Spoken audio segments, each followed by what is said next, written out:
What's up, everybody? Welcome to another Q&A. This is episode 100 and I don't even know. As always, it's a pleasure to be here. Thanks for joining. Thanks for watching. Welcome.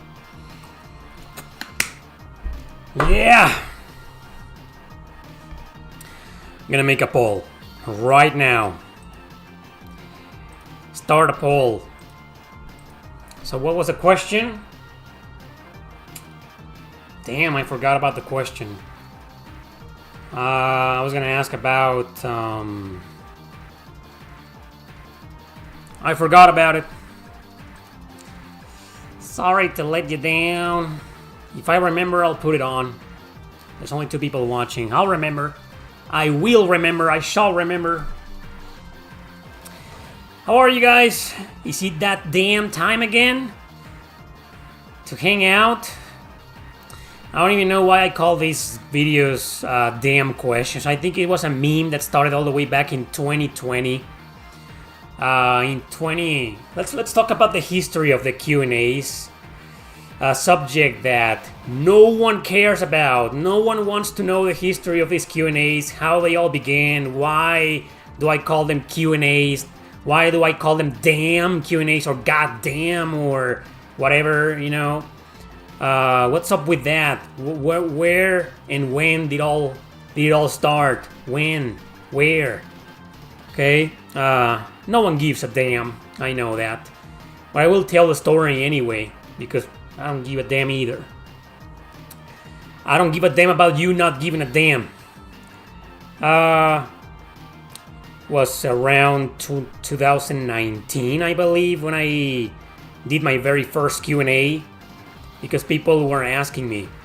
I was live streaming games. I remember I was in my probably East 8 playthrough live stream or something else, you know, and people every now and then they will show up and say, why don't you do a live Q&A?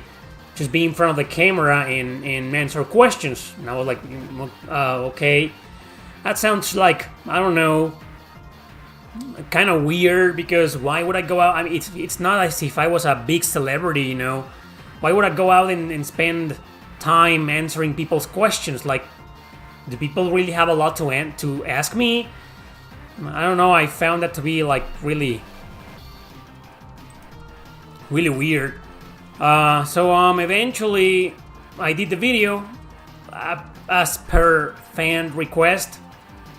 So I started doing I did the first Q&A. If you go to the playlist right now, the playlist section of my channel, and you see the Q&A live streams playlist, a big one, 100 plus episodes, and it's in chronological order.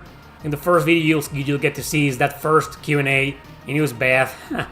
we had fun, but camera-wise it was bad. I couldn't get the camera angle right. The lighting was terrible. You know, you had to move around the room. He was terrible, but he was there, and I did the Q&A, and that was the last. That was the only one that I did in like a long time. I think I remember doing that when I moved to Canada, another one, because I thought, you know, okay, every now and then, maybe once or twice a year, people would like to hang out in a Q&A. And eventually, after that one, you know, it was 2020, and I did another one, and that was when people, you know, started noticing that they were more than just me being interviewed by you. You know, it was just a hangout. It was people just showed up here to hang out, to talk about things, to talk about topics, about the games we were playing, you know. If I brought up a topic to the table, you know, they would talk about it and discuss it, you know. So they became hangouts. Now, so the question, why did I start calling them damn questions? That was because, you know, I think it was between episodes 2 and 3 or 3 and 4. I'm not 100% sure. That a long time elapsed. I think it was between episodes 2 and 3. I could be wrong though. But a lot of time elapsed, and people were like, you know, when are you going to do one of these Q&As again? You know, when? We want another one. Do them more often. Do them once a month. You know, like, I mean, seriously? And eventually, because I have this, you know, this personality, maybe edgy personality, I don't know, you know, I was like saying in my videos, damn this, damn that. I still used a lot of F-bombs back then, but that was around the time when YouTube started getting really mad, really angry with YouTubers using the F-bomb. So the F word, I can't say B-O-M-B anymore. Apparently it's a banned word. So the F word, again, they didn't like that, so I started using the damn this, damn that. And people like that. I don't know, it became kind of like a trademark. No, just kidding. It became something, something that I will do. And it just occurred to me that episode number 2, 3, or 4, I believe, that was the one that I called, another goddamn stream or something like that. Let's answer your goddamn questions, Like, okay, fine, I'll do it, And I did it, and from there, it's starting little by little, slowly started getting more often, I will do these Q&As more often. And I eventually got to a point where I felt like I couldn't change the title. I did change the title of some of the streams to Erick Landon RPG's Hangout or something, because these are supposed to be just hangouts. On Twitch, for example, they call them just chatting. So that's what I come here to do. To hang out with you guys, to just show up, talk about different things, talk about different interesting topics, polls, answer questions even, because a lot of your questions become topics that we discuss here, or that become actual videos on my second channel, or some of them have made it all the way to my main channel, and you've seen that. So yeah, it's pretty much a lot of things going on at once. It isn't just one goddamn regular Q&A, right? And that's the full history of the Q&A live streams. That's why I started calling them damn this, damn that, your goddamn questions. You see that damn time again. Let's answer the damn. It became kind of like an iconic word for these streams. But I should call them like something else. I'm not going to change the title because it's become a big part of this channel. I'm not gonna change the title of the live streams, the Q&As. But yeah, they should have been rebranded years ago into something like Erick Landon RPG Hangout, episode 1, 2, 3, 4, 5, 6, 7, 8. You know what I mean? And instead, I have to come with a creative title for the next one, and so on. And I don't know. To this day and age, I still have a lot of fun with that. So now that I've told my long-ass, boring-ass damn story, let's begin with your goddamn questions. J.A., thanks for the donation. He asks, hey, a lot of your content has been recycled lately. What's that about? Not sure I understand your question. What do you mean? What do you mean recycled? Recycled as if... because... Are you talking about the compilation videos that I've done? Those, they last for 1 hour or something like that. And I put a lot of clips from different videos that I've done in the past. Are you referring to those? Or are you referring to the fact that a lot of YouTubers are pretty much ripping off my ideas? Not just mine, everybody else's ideas. Someone does a top 10 and everybody uses the exact same idea. Or are you talking about... I don't know what you're talking about, man. You're gonna have to be more specific. What do you mean by recycled content? When is your black metal cover of One Winged Angel? I'm not the biggest fan of that song. I like it, but I'm not that good at the guitar. And for my entire life, I've mostly focused on learning songs from bands, not really video game music. I know some JRPG music here. I know some songs, but just a few, Like, for example, I think I can count with my 2 hands, or maybe just one, the video game music that I know on the guitar. On the other hand, I think I know over 200 band songs, right? Awesome F-word morning to ya, Alex. Well, these Q&As are pretty much the no filter videos. So I say fuck all the time. Fuck, goddamn. There are no filter in these Q&As, which is why... Yeah, let's leave it at that. Anyway, I miss that you cannot say what you want on YouTube. I really enjoy your rage quit cursing videos. If millions of people will just unite and protest outside of every Google office worldwide to bring back free speech. You know what they should do? If they don't want us using language, foul language, because kids may be watching, then there's an option to put an age restriction to the videos. I have no problem with that. In fact, age restrictions and age restricted videos are more appealing. People are like, oh, this one has an age restriction. Like they're intriguing, right? Like, oh, why? Oh my God, why, right? I mean, yeah. But guess what? Since ages ago, YouTube does not let you monetize age-restricted videos. That's the fucking problem. It's so simple to solve, and they don't want to do that. Like, you want to put me an age restriction to my entire channel if you want to? Do it. But still, let me monetize my videos. Let the companies advertise their products or whatever the fuck they want on my videos. But no, you get an age restriction, goodbye monetization. Yeah. So yeah, I miss it too, man. I miss those good old times where we could just express ourselves with no filters whatsoever and say what we want. And no, everything is extremely offensive. My face is offensive to a lot of people out there. Anyway, any tips for potential writers on how to keep a good schedule for writing consistently? I've never kept a schedule in my whole life. And I don't write consistently. I haven't written a single book in years because I've been translating my books to English. And not only that, I've been focusing on this YouTube channel. So now that I've got the channel to 100,000 subscribers and I've achieved a goal, I might go back to writing. But I don't know, man. I couldn't help you there, man. You might want to ask that question to a professional writer. I mean, I am a professional, but I mean like someone who makes a living out of it and makes a lot of money, or something like that. Makes a decent living at least. I don't know. Right now, I have no schedule and I don't write consistently. So I can't help you. But if you want to write a book, I've always said this, just write it, just sit down and write. And forget about the things that are going to be offensive, because no matter what you do, even if you are politically correct, you're going to offend people. There's always going to be someone out there offended by what you write or what you do anywhere. So be yourself, no filters, just do what you want, and that's it, man. Do you read manga? Not really. What games could you compare to a Eiyuden Chronicle? Apart from Suikoden, there's not much, Fire Emblem, the Fire Emblem series, they're all about, building a small army and fighting an empire or something and recruiting characters.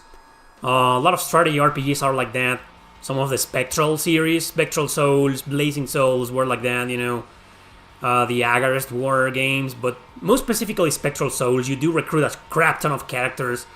The Final Fantasy Tactics series, most of the games are like similar to a Eiyuden Chronicle, apart from Suikoden, which was the main inspiration. I mean, a Eiyuden Chronicle, after all, is a spiritual successor to the Suikoden series. So, in my opinion, other than strategy RPGs, there aren't a lot of RPGs like that. That's what makes the Suikoden series so unique. Because most of the games or RPGs that you can compare to the Suikoden series, or in this case, Eiyuden Chronicle, are strategy RPGs.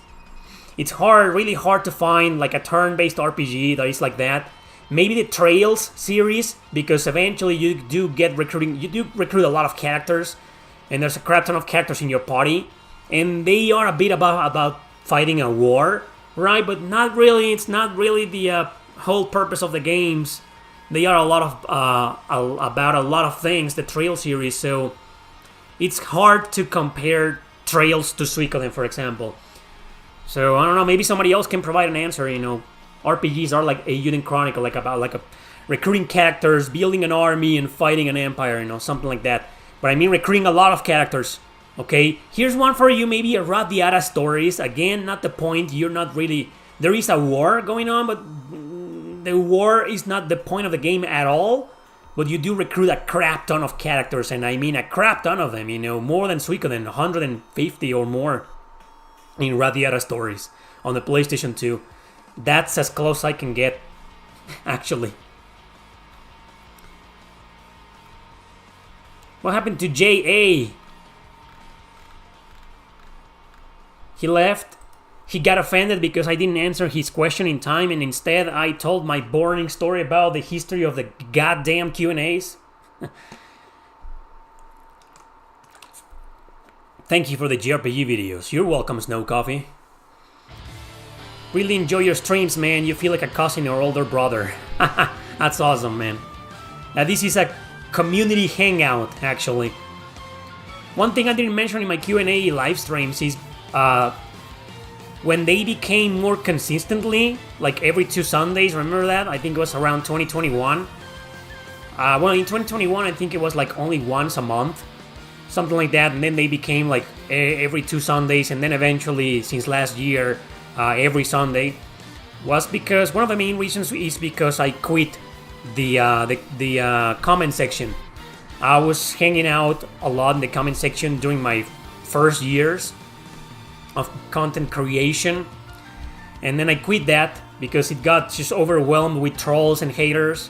And people who took a lot of things that I said in the videos very seriously. Like, they will write these freaking long-ass monologues trying to prove me wrong, or trying to prove that what I said in the video was wrong, or that I was an asshole, or I was an idiot. And I was like, really, man? Don't you have a life? Why don't you just say, hey, Eric, you're an idiot. I hate you. And that's it. Instead, you write me a fucking letter? And I got tired of that, man. All that toxicity, and I left. And part of the reasons why the Q&As were born. That's part of the reasons why the Q&As were born. So I could just hang out with people, because most people don't dare come here and say those things to my face. Even if they did, I would ignore them or block them, right? Or shadow ban them. So they feel what it's like to be shadow banned. A lot of people don't believe in shadow banning. And when they get shadow banned, oh, now they believe.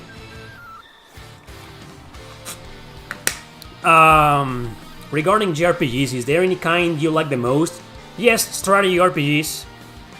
If I had to choose between strategy, turn-based, and action, which are the 3 predominant titles, strategy RPGs are always my favorites, man. For some reason, even the ones that are not that good, that are not that great, I always end up playing them faster or more during the day than any other genre. I really like strategy RPGs. They are an addiction to mine. Thank you, Skycatcher Gaming. I hope you enjoy the Reaper's Thorn. It's a different book, though. Don't expect Reaper to be anything like Terra Gaiden or the Revenant Army. Okay, it's very, very different. What band RPG do you have a soft spot for? I kinda like Quest 64, even though it's not great. Bad JRPGs that I love, or that I have a soft spot for? There aren't that many, you know. Usually, there's a crap ton of bad JRPGs out there that I don't really care for. Well, I have kind of defended in the past, but I don't care that much about them, you know, like, hey, you know what?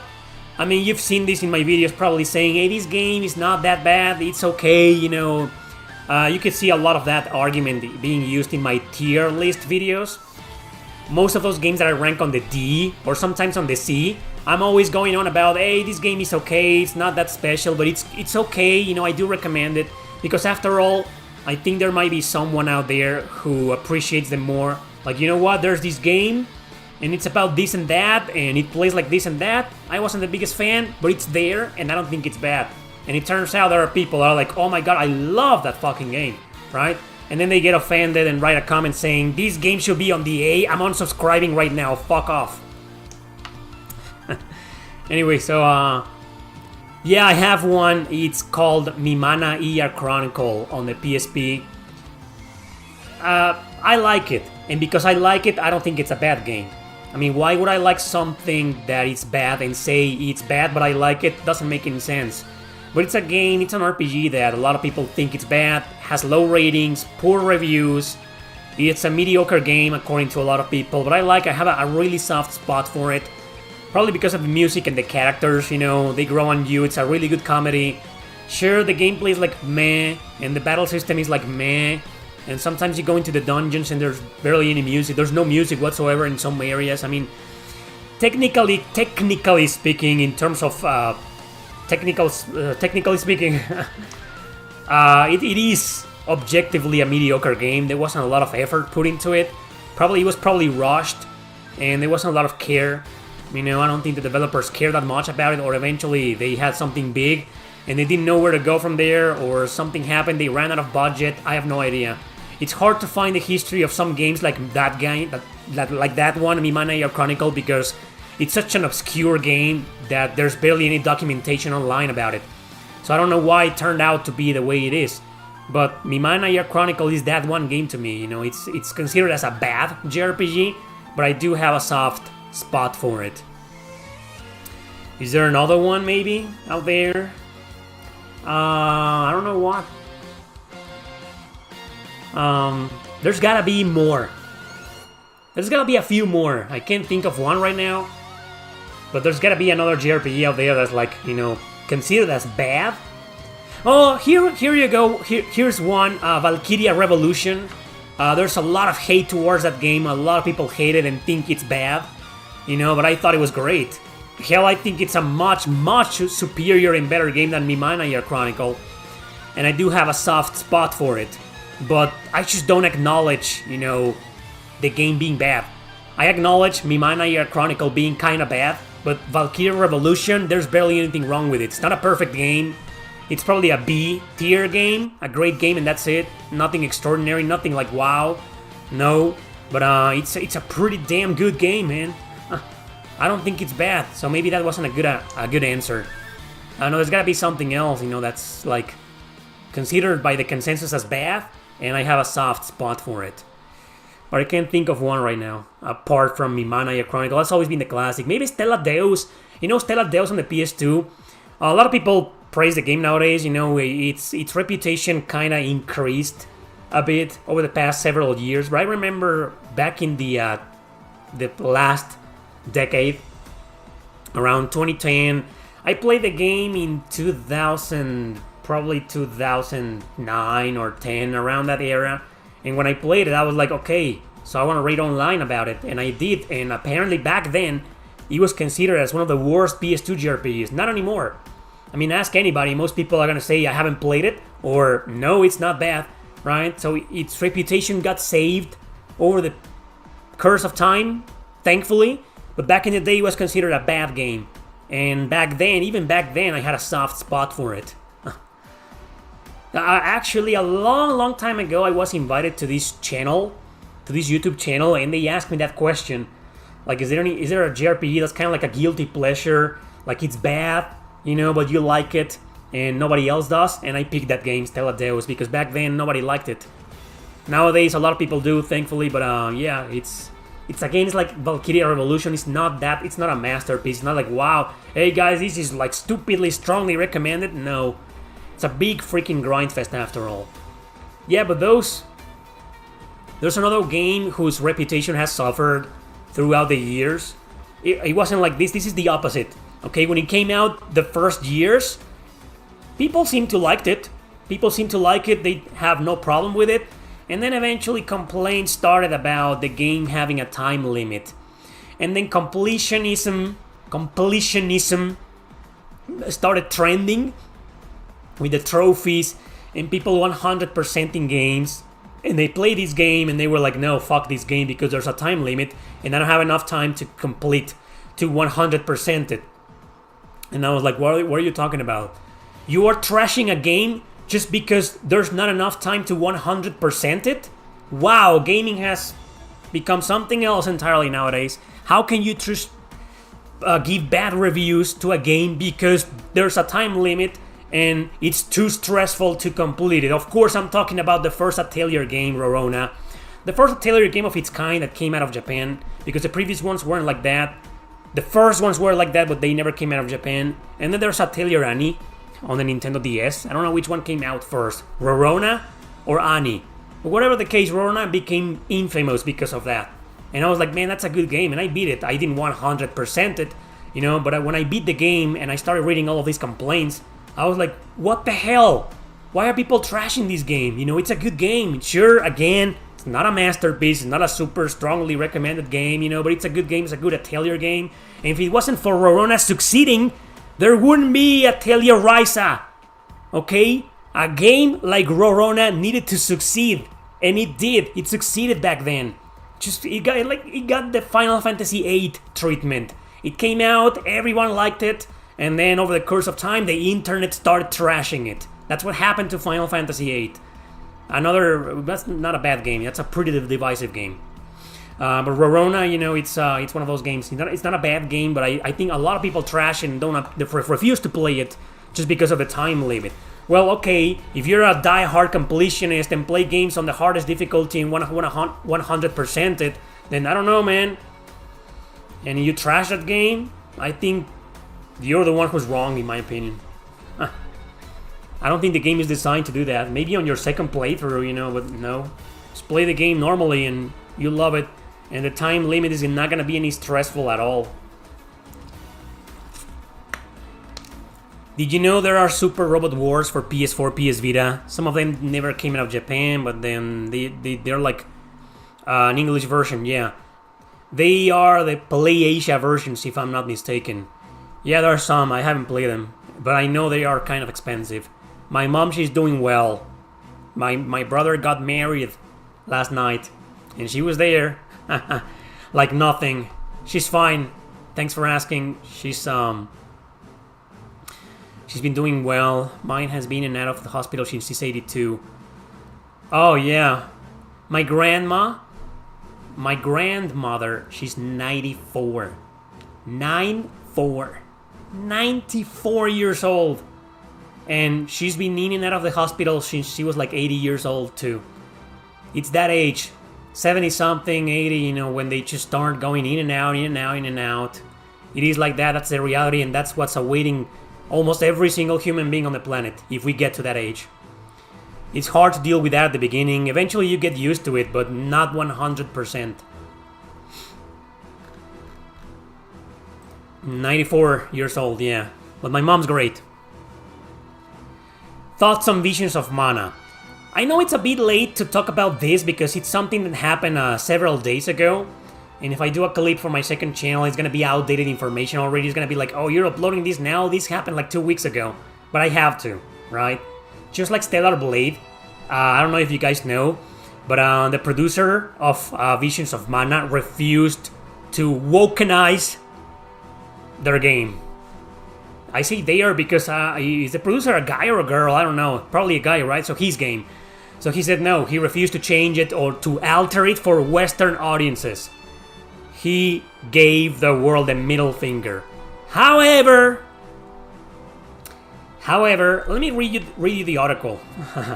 Okay? I say however because, this is Square Enix.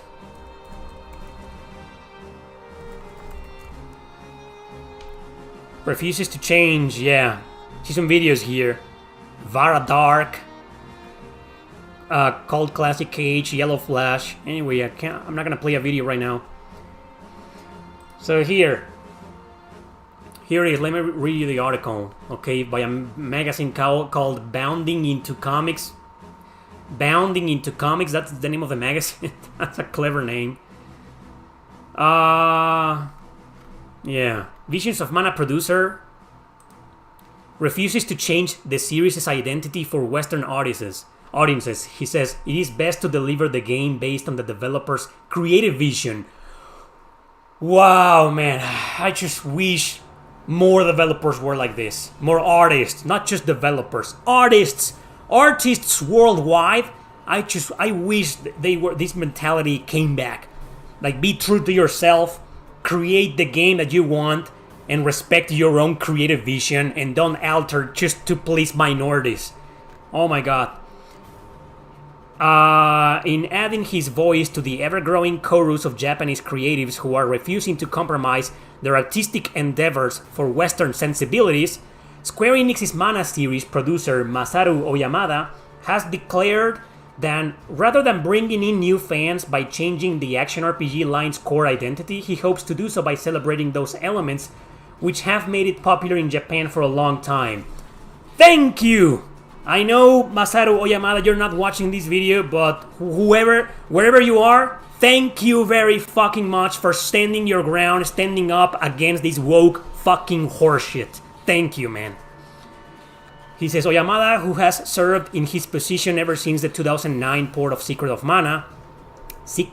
Mana, What an asshole. I mean, dude, it's not called Secrets of Mana, it's Secret of Mana. And it's not a port, it's a remake. Let me correct that, okay? Oyamada, who has served in his position ever since the 2009... Wait a minute, 2009? Yeah, that was a port for PC. Okay, I was wrong. I apologize, I'm the one who's wrong. But it's not Secrets of Mana, it's Secret of Mana. Not plural. See? You're only changing it. You just changed, whoever wrote this article changed the identity, the gender identity of Secret of Mana by calling Secrets. I couldn't resist making that stupid joke. Anyway, he made clear his disinterest in chasing a wider audience during a March 2024 interview with video games news website Automaton. Amidst a larger discussion of the creative direction he and his team will be taking with the upcoming Visions of Mana, Oyamada was at one point pressed by the outlet as to whether or not he had seen a difference in the reactions to the announcement of the series' next entry between Japanese and overseas players. He says in Japan there are many people who have been playing the series for a long time and are familiar with the IP's history, so the reaction has been half expectant and half anxious, the producer told the outlet. On the contrary, overseas players showed a lot of curiosity about the game and what it entails, including if it will be available on the platforms that they own. That's something different. Nothing to do with the topic. The difference between the reactions is somewhat interesting. Okay, sure. And then Oyamada was asked if he had any plans as to how you'd like the Mana series to reach out to Western gamers in the future. I hate the fact that they generalize things. Not every fucking Western gamer is woke and wants things altered and censored and changed. Okay? Stop putting us in the same fucking hole together. Okay? Speak for yourselves. Generalizing, we need to care about Western gamers. Western gamers, there's a lot of them. Okay? We are from different mindsets and perspectives. Oh no, according to some journalists, all Western gamers are fucking woke. To which he asserted, I get the feeling that many people who picked up Secret of Mana at the time it came out, they were young, like I was, because I regularly receive feedback from people who play the latest entries through the lens of their childhood experiences with the series. So out of respect for nostalgia, he's not gonna change anything. I hope that as they grow older and become parents, they will recommend the Mana series to their children and then tell them about how fun it is. And it goes on from there. Okay? So the point is the same. Okay? He refuses to change. But remember when I said, however, this is a game published by Square Enix, one of the wokest, most far-left companies in Japan nowadays. Square Enix. I have no clue what's gonna happen in there. Because I don't think this producer is really... I don't think this producer knows what he's doing. Or who he's really facing. I mean, he wants to go out there and tell the United States of woke America to fuck off. He can do that. I do that all the time. But giving that same middle finger to the publisher, to Square Enix, that's gonna be interesting. So I'm happy that this producer said those things, came forward, stood his ground, and refused to change the series just for the sake of woke audiences. But it's still going to be published by a company that is like that. So I don't think, what I'm trying to say is that I don't think Square Enix is going to let him get away with this. And we will probably, when the game gets localized, translated, some things might change. It's Square Enix of America after all. So I don't know what's gonna happen there. Thank you, producer Oyamada, for saying this, but I wish you a lot of luck, because you're gonna need it. I don't know how this guy's gonna fight his own the company he works for, and have them respect his creative vision. I have no idea how he's gonna do that, but if he pulls that off, wow, that's gonna be a lifetime achievement, and I don't think he's gonna be aware of that. Anyway, respect, Niels. Yeah, I kneel to this guy too. Thank you. Just like the developers of Stellar Blade, man. We need more developers like this. I know some companies have gone off the rails so bad that they're never gonna come back to to respect their own creative vision, like Atlus, Sega, Ryogo Gataku Studio. You know, kneeling before this cancel culture bullshit. You know, but I'm so glad to see, I'm so happy to see other companies giving them the middle finger. Like saying, no, I'm not gonna change anything, my game stays the way it is, and fuck off. You don't like it, fuck off. Don't play it. Wow. I'm glad she is big enough to be showing the middle finger. She? Wait. Masaru Yamada is a woman? I don't know. What are you talking about? I think it's a guy. Let's just look them up. Masaru Oyamada. This is a guy. It's a dude, man. Anyway. The devs of Stellar Blade are actually getting worried. The woke people might sabotage the game sales. They will, probably, and the game is probably going to get a lot of review bombings. I'm pretty sure. 100% sure, just like Astral Chain. Astral Chain got review bombs, I don't even remember why, but it did. Remember back in the day there was a controversy when it came out in 2019, I should have covered that back then. But I didn't play Astral Chain until 2022, I think. So, not enough to defend it, but Stellar Blade... Yeah, of course they're worried. Everybody's worried. I'm worried. I misgendered him. I'm doomed. No, you didn't. You probably didn't know. I didn't know until right now that the guy was a guy, so he's a guy. Anyway, yeah. Yeah, they should be worried. Because this is the world we live in. A world oppressed by the big brother, the big woke brother, observing everything we do and trying to censor everything we say. Anyway, so what I think what's gonna happen with Stellar Blade is when it releases, like I said before, half of the magazines and reviewers are gonna trash it, just for the sake of protecting feminism, and then the other half is gonna be like, this is awesome. And dude, there's a crap ton of pre-orders. The game's gonna sell no matter what. It already sold a lot. It isn't even out yet, and it already sold a lot. No matter what happens, you know... But no matter what happens, you know, two things are for certain. The game is gonna sell a lot, and people like you guys and me are here to defend it. Have you played Mato Anomalies? No, I have it there on the PS5, I haven't tried it out. Right now I'm playing A Plague Tale Requiem. I'm fucking loving it, but just like the first one, it is an extremely frustrating game. Difficult, but also an extremely addictive game. Anyway... People who love Soulsborne games, Stellar is going to be a big success. Yeah, like I said before, I don't see a lot of Soulsborne elements in the game. But the game is very, very, very fucking hard on normal mode. So yeah, people who are into dark and tough as nails action RPGs, or action games in general, are probably gonna love this.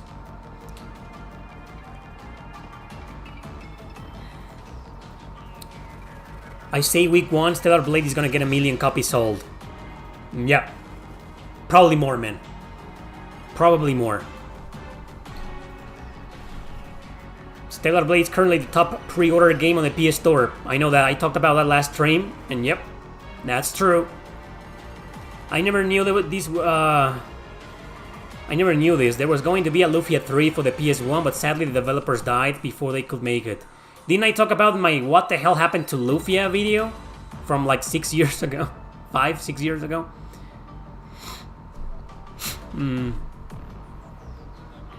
Back to your goddamn questions, people. I'm done with my rant. It's a rant from my second channel.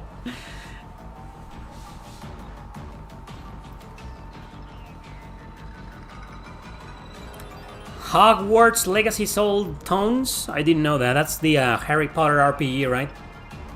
Kind of open world-ish.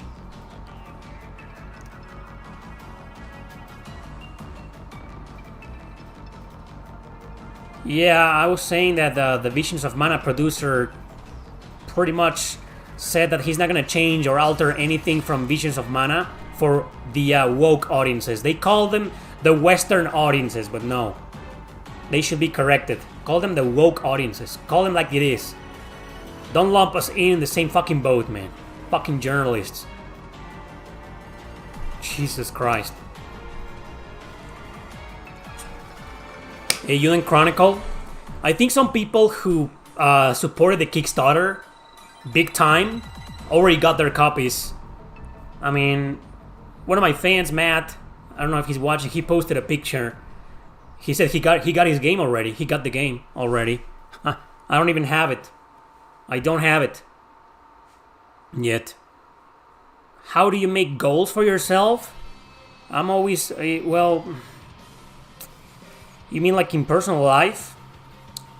The same way everybody else does, you know. Just think up of something that I want to do. I want to head to a different that direction, and I try to look at it from different angles, many different angles, and see about the consequences and what could go wrong.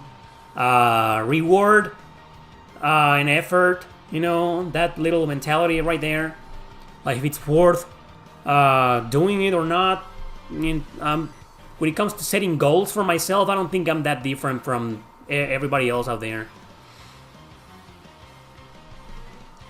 What games do you play now? I was just talking about A Plague Tale Requiem. Been having a blast with it. I'm pretty much addicted to it. There he is. Hello, Matt.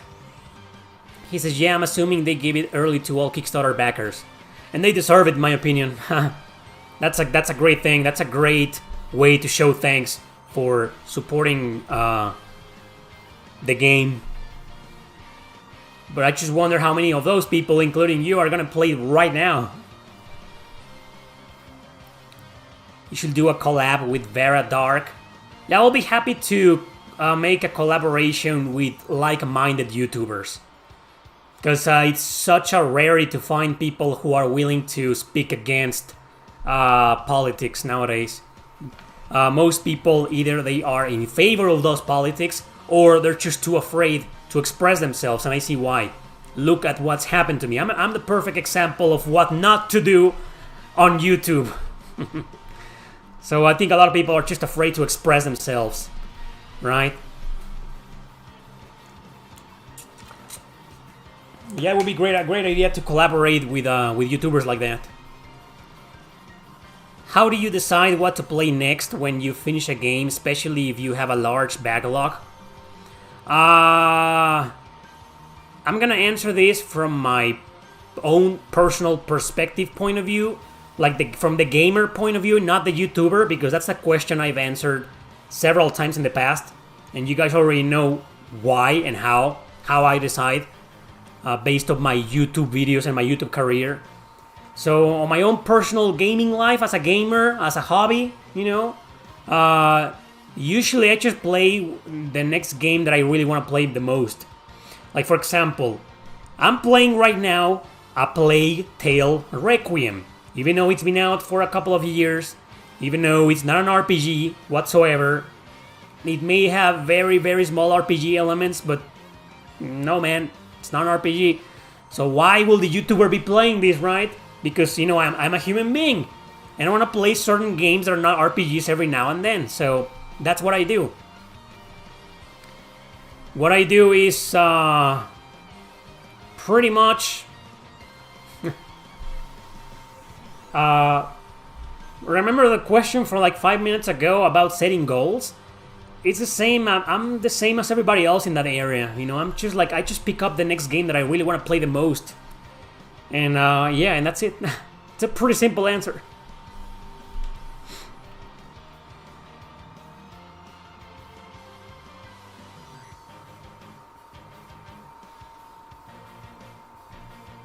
Wow. I don't know what to do with you, man.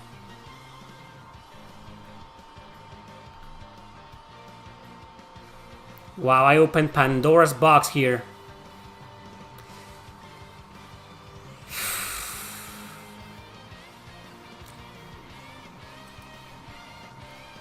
Exactly, one of the reasons why I loved the first album of Soulfly was that, because he pretty much went out and said, fuck your politics. Back to the primitive. Fuck all your politics. Fuck all your bullshit. That's right. What's your favorite shooter? Or you don't play those kinds of games? Shooter?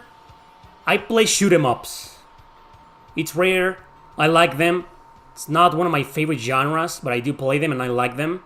Like first-person shooters, I don't play them. I don't like those. Nothing against them. I just don't like them. I don't enjoy them. I get dizzy because of the camera. I don't enjoy playing anything in first person. So I don't play those. Third-person shooters, just a few. You know, it's also kind of rare for me to be playing a third-person shooter. But I will play a third-person shooter any day over a first-person shooter. But like shoot 'em ups, some of my favorites are Shikondo. Some of my favorite shoot 'em ups are pretty damn obscure. But then again, 9 out of 10 shoot 'em ups are pretty damn obscure. So Dead Smiles, also one of my favorites. Caladrius Blaze, I think that's how it's pronounced. Caladrius, I don't know. That one, that was a pretty interesting game. Yeah, those are some of my favorites, and I've covered them in the past. There's been videos where I've talked about games from other genres. Yeah, I think I remember doing a video called my favorite game on every genre. No RPGs. Well, yeah, RPGs was like Chrono Cross, right?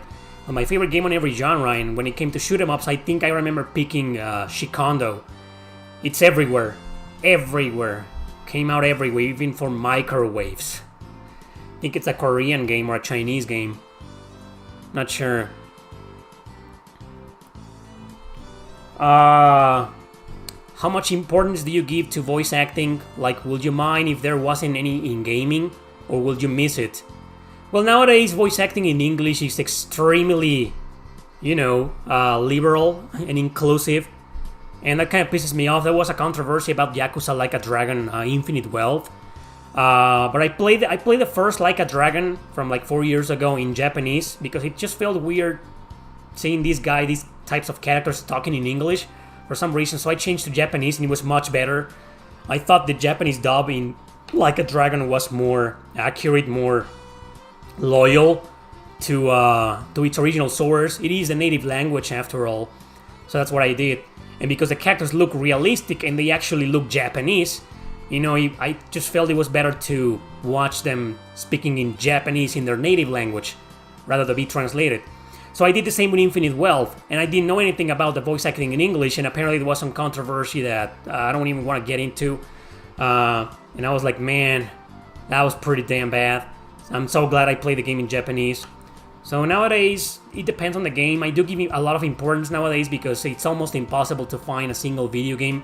Indie games aside, like AA, like normal companies, AA, AAA games, it's really hard to find something that isn't dubbed in English, right? It's since the PlayStation 3 era, almost every single JRPG has had voice acting in English. So I do give a lot of importance to it. I don't talk about that often in my videos, but I've mentioned it before in several videos, in several reviews in the past. So I want to start mentioning it. Fuck that word. Talking about it more often in my videos, and I'll probably just criticize it because it is like that. It's getting out of hand. Some actors, even though they are like inclusive, they still do a pretty good job. Like Persona 3 Reload, I was extremely worried, and man, most of the actors fucking nailed it. I was like, man, sure, most of them were kind of like trying to imitate the original actors. Like this Allegra Clark, sounded way too similar to Tara Platt voicing Mitsuru. And at the beginning, I was like confused. I was like, wow, Tara Platt came back to voice Mitsuru. But then I found out, no, it was this other actress. And I was like, okay, so they changed it for someone inclusive, right? But inclusive or not, she still fucking nailed it, right? So, it's become a pretty divisive topic for me personally. Like, I struggle with it. Like, I'm like, for every next game, like right now I'm playing A Plague Tale like Requiem, and I don't know if the English dub was inclusive or not. I don't even want to know. I know the two elites, the girl who plays Amicia in English. I forget the actress's name. Well, I know who she is, right? But I'm playing the game on French because the game takes place in France, and I know that the lip sync is even in the first game is supposed to match like the English dub, you know. But I feel much better playing these games. It's just these games are like a little bit more on the realistic side of things, realistic graphics and 3D models. You know, I kind of like to play those games in their original language with English subtitles, and that's what I did with the first game, and I'm doing that again with this second game, playing it on French. And I don't know why it feels better. It feels more true to the game's vision, I guess. I know the game's vision was supposed to be in English, but the developers are French. This is a French studio. The games take place in France. The characters are French. They have French names. So I'm playing it on French, right? But yeah, one of the reasons why I changed to French, the main reason was that. Okay, but the second reason is because I was worried about the English dub and I didn't want to deal with it. So that I hope that answers your question. You know, I do give a lot of importance nowadays to voice acting because it's kind of like that. I feel like I'm supporting this woke mentality that's just ruining the industry.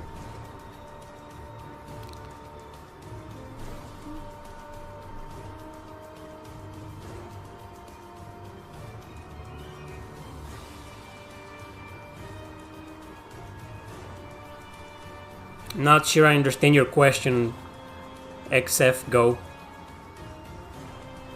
Like, I don't understand. Anyway, does Valkyria Chronicles count on what? What are you talking about? Count on what? Sorry because I went on with my answer. You know how it is. Tara Platt came back for Elizabeth. Yeah. I said this before, I said it in the podcast. I'm pretty sure most actors, original actors, had they come back to replay their original roles, even though it's been almost 20 years, they still would have nailed it. Like, Liam O'Brien should have played Akihiko again. And instead he only played Officer Kurosawa. And Akihiko was voiced by this other guy, who's also a great actor, by the way. But no, he totally changed the character's voice and personality in English. I never got used to Akihiko's new voice actor, to be honest.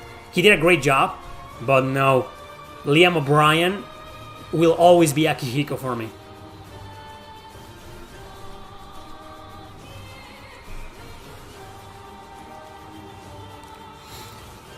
Did you play A Plague Tale Innocence 2? Yes. Elizabeth was too huge of a role to not have Tara Platt come back. Yeah, but Mitsuru is just as big, probably even bigger. Why didn't she voice Mitsuru? I don't understand. It's like they forced them aside to include this new woke cast. For no reason, man. Fuga, Melodies of Steel, it has Japanese, has French dub. Yeah, funny. Doesn't have any English dub, right? I don't remember Fuga having English dub. I don't. Did you finish reading the East 8 novel? No, it's still sitting there. Is Crisis Core the best PSP action RPG? No, it's the most popular one, the more famous one, but not to me. To each their own. I don't know what's the best. I always refer to the best as my favorites. So I can think the best action RPG on the PSP is probably Star Ocean, the second story. Up there with Phantasy Star Portable.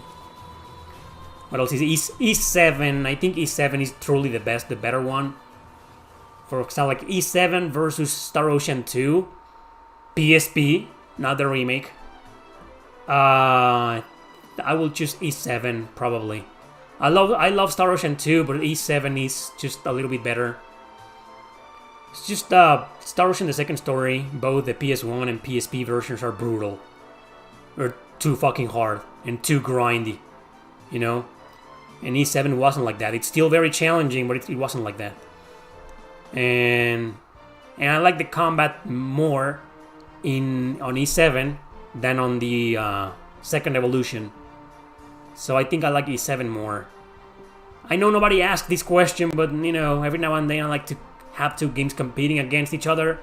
Like E7 versus Star Ocean Second Evolution. Yeah.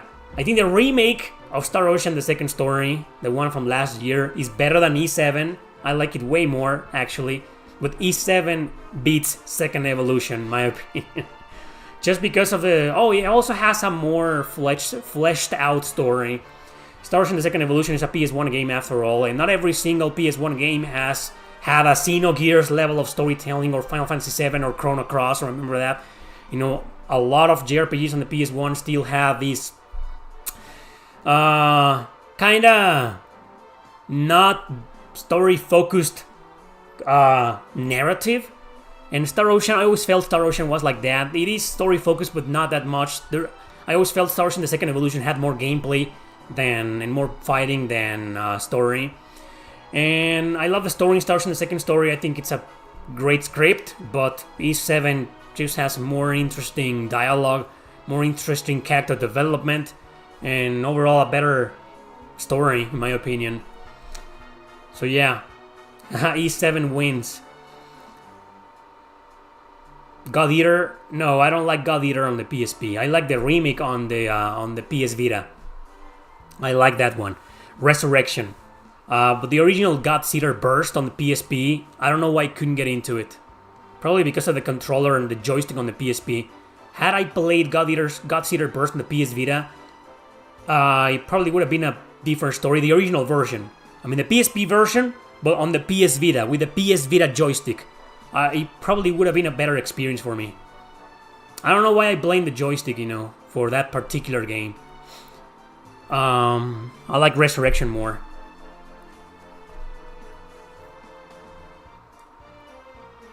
Who are your favorite romances in JRPGs?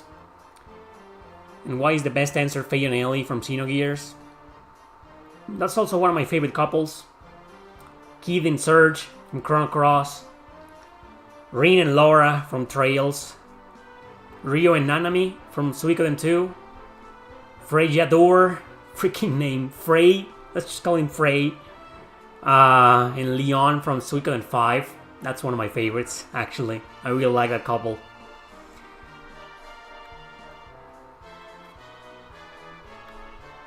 Have you ever played the Legacy of Kain series? Yeah, I played the original PS1 versions a long time ago. Back then they weren't my type of games. I kind of got into you know,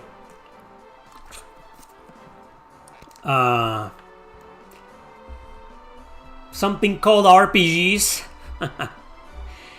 So naturally I never went back to certain games after I got addicted to the genre, and I should have. It's like before I started playing RPGs, I played other genres more often.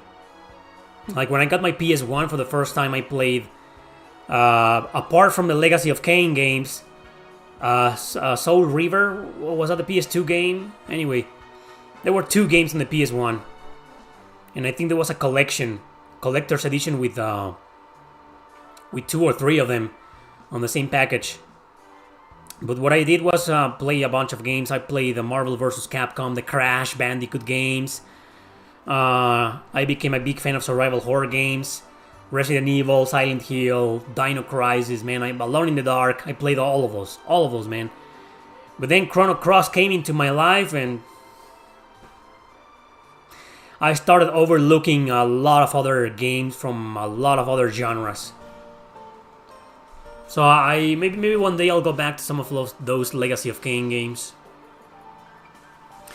You're not alone for liking Star Ocean 3. I love that fucking game, man.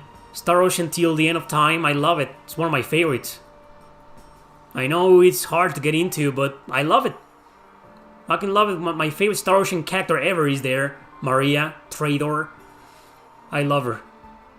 Did you ever play the non-arty games or Danganronpa? The original visual novel games, right? I never played the Nonary games.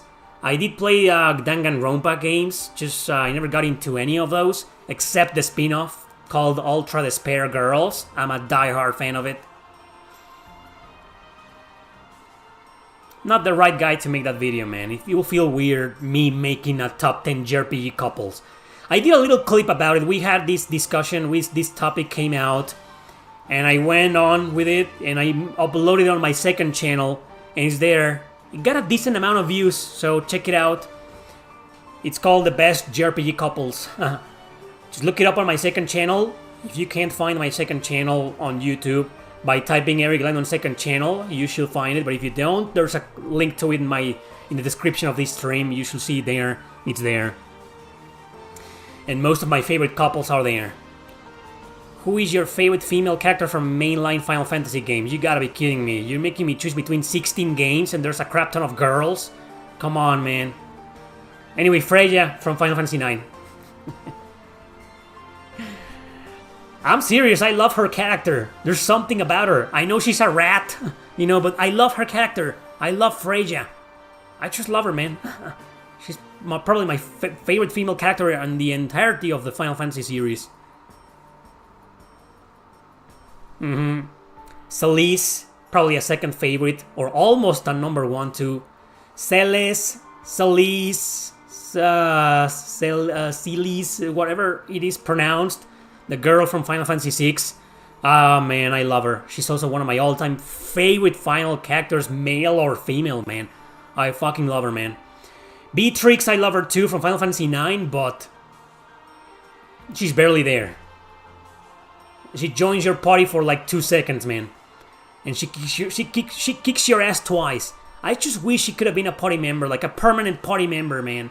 Oh my god, then she would probably be my pick. I love Beatrix and I love her arc and what she goes through and all that jazz, but then eventually the game forgets about her and that's it. She doesn't get any closure whatsoever, you know, it's just... Oh man.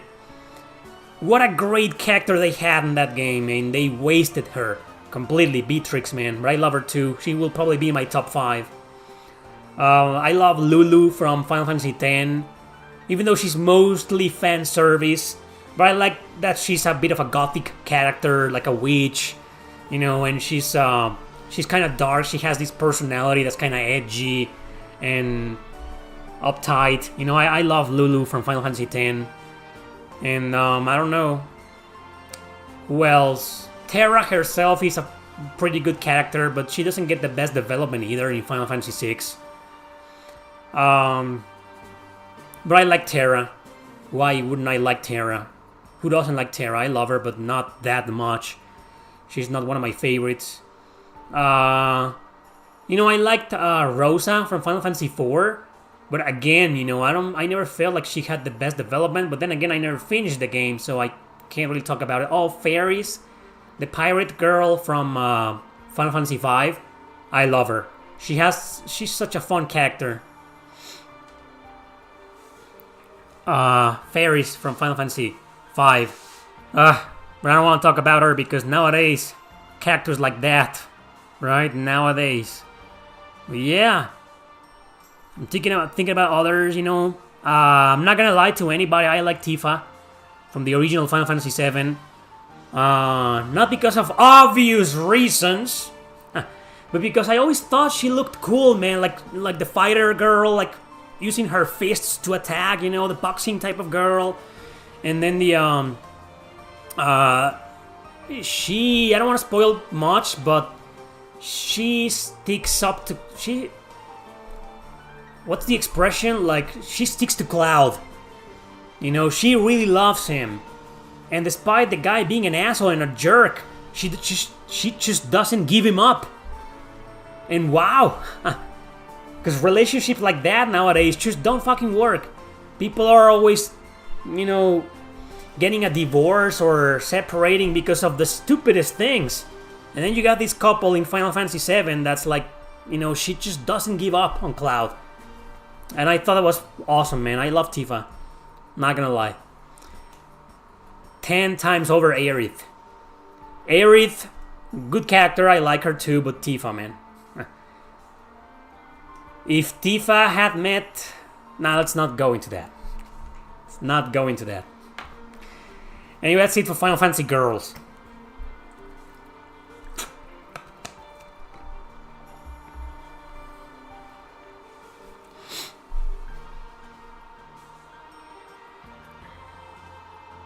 What's a simp?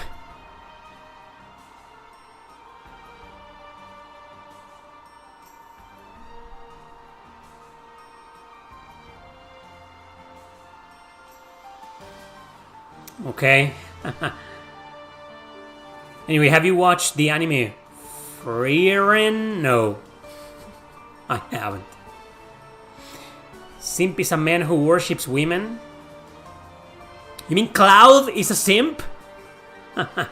Really?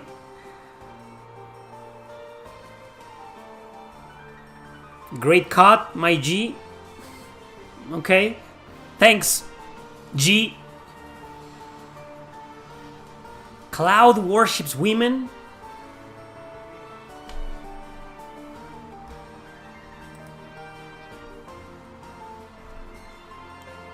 I'm confused now. What the fuck did I do, man?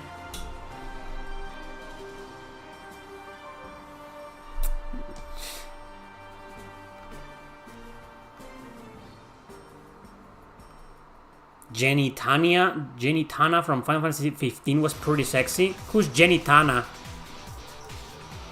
Who's Jenny Tana? I played Final Fantasy 15 for like 3-4 hours, man. Jenny Tana? Fuck is that, man? You just made me look it up and there's nothing. Probably you mispronounced her name.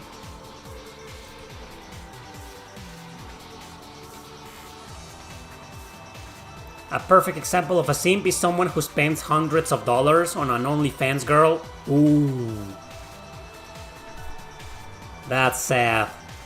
Gentiana. Yeah.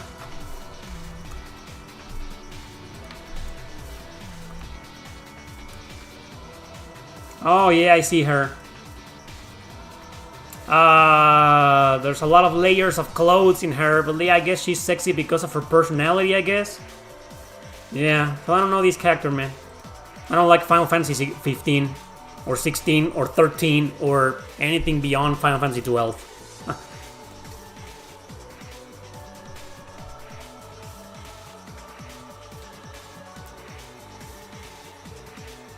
Yeah, I noticed that there's gonna be a new Corpse Party game. I'm 100 hours into Final Fantasy 7 Rebirth. It's mediocre, to be honest. Oh, it only took you 100 hours to realize it's a mediocre game?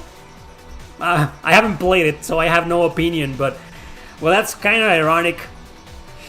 You know, oh, this game is kind of mediocre, but I'm gonna put 100... I'm gonna play for 100 hours. Like, read yourself, man. Why would you put 100 hours in a game that you consider as mediocre? I don't understand. And you didn't answer my question from before about recycled content. Like, I want to know that.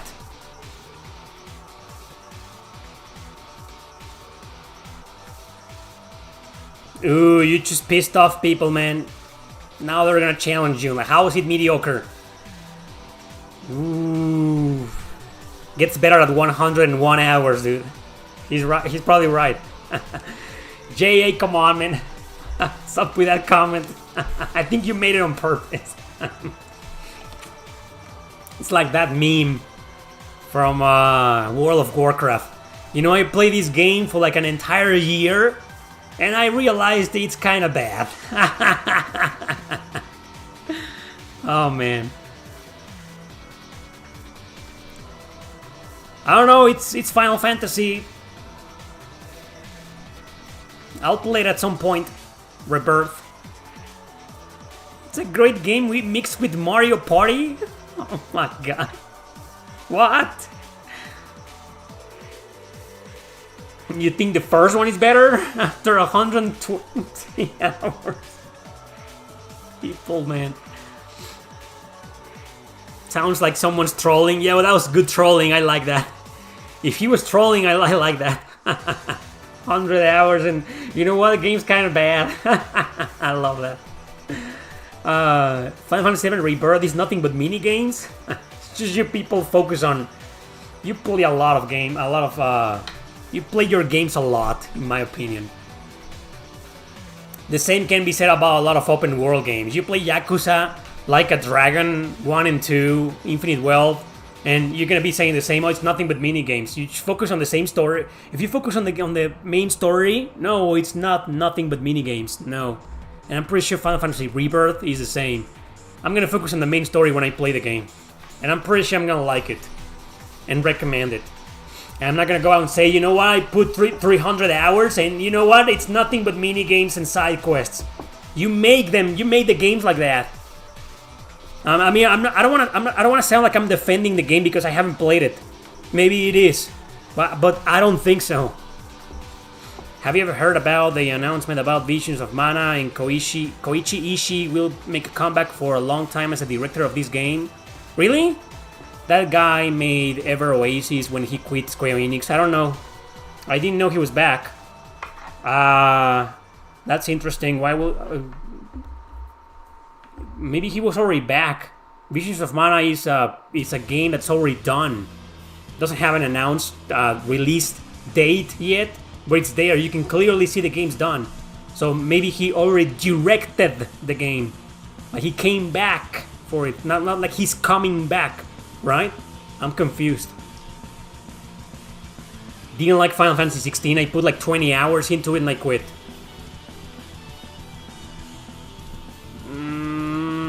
Any questions that are not about Final Fantasy VII Rebirth?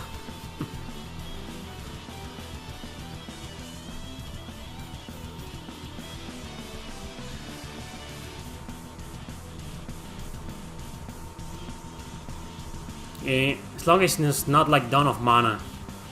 Dawn of Mana was such a disappointment. That game, I could be wrong, but I think it was the first Mana game I played. I don't remember which Mana game I played first, Legend of Mana or Dawn of Mana. I know Secret of Mana I played much later. Or Adventures of Mana, all the other Mana games, I played them later, after those two. Just don't remember which one I played first, Legend of Mana or Dawn of Mana. But I do remember playing Dawn of Mana and getting lost and I didn't know what to do or where to go. And I always felt the fighting was kind of off, the controls and the camera. Didn't like it. And that's it, never went back to it.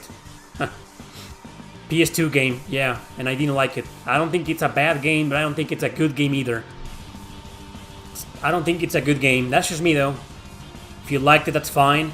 If you hate it, that's fine. I don't know. What are some good game tie-in novels? I don't know, I don't really read novels.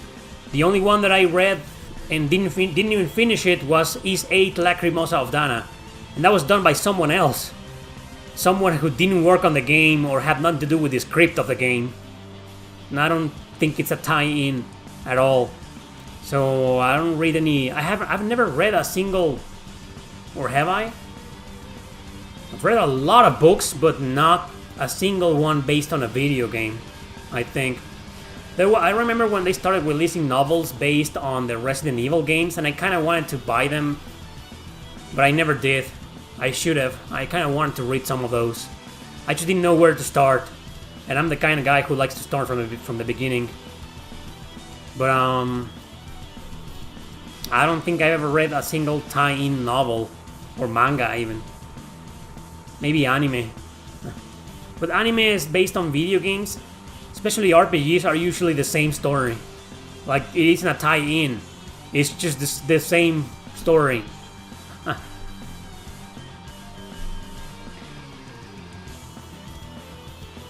What is the best Vanillaware game to you? Now the Unicorn Overlord is still 1 month old. As much I love strategy RPGs that I do, and I should pick Unicorn Overlord, I'm just sticking to my guns with Odin Sphere. I think it's the best Vanillaware game ever. Maybe one day another game will take its place for me. Maybe there's gonna be that one game that surpasses it. Like Unicorn Overlord. Damn, and that's at number 2, definitely. if I had to choose a number 2, it will be Unicorn. But Odin Sphere is Odin Sphere, and I'm gonna tell you something, you know. Unicorn has been, you said it yourself, it's been out for only 1 month. Well, I've played Odin Sphere like 3-4 times over the past 15 years. So I'm always gonna give preference to something that's been with me for such a long time over something that I just played. Ask me in 10 years, the same question. But right now, I mean, Unicorn, Overlord, it's just Odin Sphere. I'm not saying Odin Sphere is the better game, I'm just saying I like it more. You know, because of that, because of nostalgia. It's been there with me since forever, you know. This is the reason why I can't do a top 10 favorite JRPGs of all time, or best JRPGs of all time. I only did it once in 2014, and after a year I deleted the video because it had changed drastically. The list had changed, and I was like, no, that's not how I feel. But every year I feel different because I keep playing RPGs that are awesome, and then eventually I get to a point where I'm like, oh my god, this used to be my number 4. But no, now there's this other game that I like more, but this game has been with me for like 10 years, and this one I just beat it. You see, it's impossible for me to make a video like that. But going back to the Vanillaware question, you know, it's just Odin Sphere. That's my answer. Odin Sphere has been there since forever with me, and I played it so many times that maybe in 10 years I'll be saying something different because of my love for strategy RPGs.